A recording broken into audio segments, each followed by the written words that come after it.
So it's been a spectacular ride. In the previous videos you've probably seen already the love-hate stuff I'm on here, and I did a quick review on this car, which by the way is just stunning, and you really need to see the acceleration of this beast. But let's go on to the, unfortunately, you know, with everything good about a car, there's always something negative to say. And I don't want to focus on the negative, because all in all, it pales in comparison to the positive here.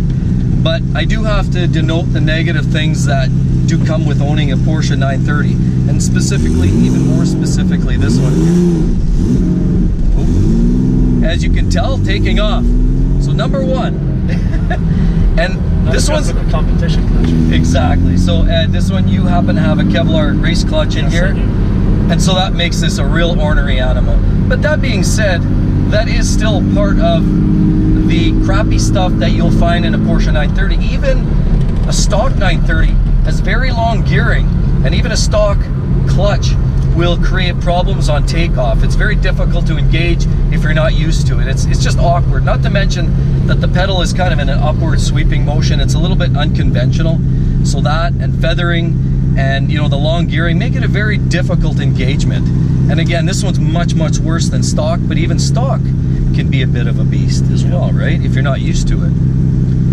So the second thing that really kind of sucks, to be honest, is the simple fact that, you know, by today's standards, the handling is really antiquated.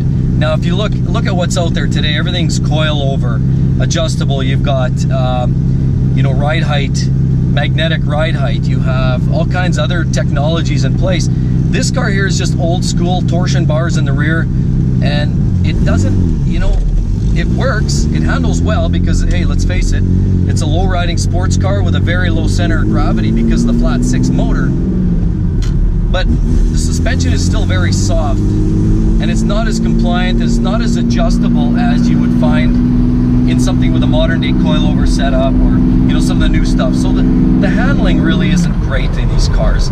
Yes, great by, you know, street standards and by what most people might be used to, but you put this on the track and the suspension shows its age. But you know what? Again, this is a small detail. So the third thing that I don't care for about this is the Hvac controls. The HVAC, so the cooling and the air conditioning, is horrible in this, and it always was, even from stock. Brand new in the factory, you'd be lucky if you could get anything that felt a little bit more than a kind of a casual moist cool breeze. Like, it really did not put any kind of serious cool out, so it didn't help you a lot. As well, the heating controls are pretty bad. Yeah. You know, they've kind of almost adopted from the Volkswagen Beetle, yeah. Really.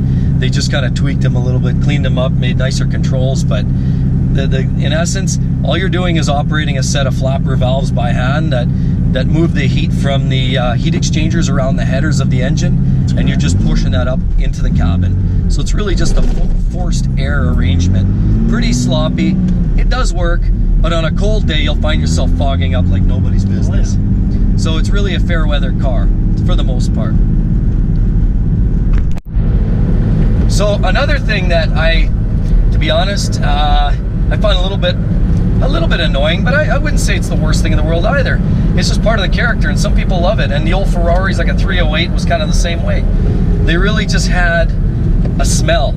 And you know, I would take my old 930 out for a drive, and my wife would say, even if she didn't know I was driving the car, she would say, "You were driving the Porsche, right?" And I said, "Yeah, how do you know?"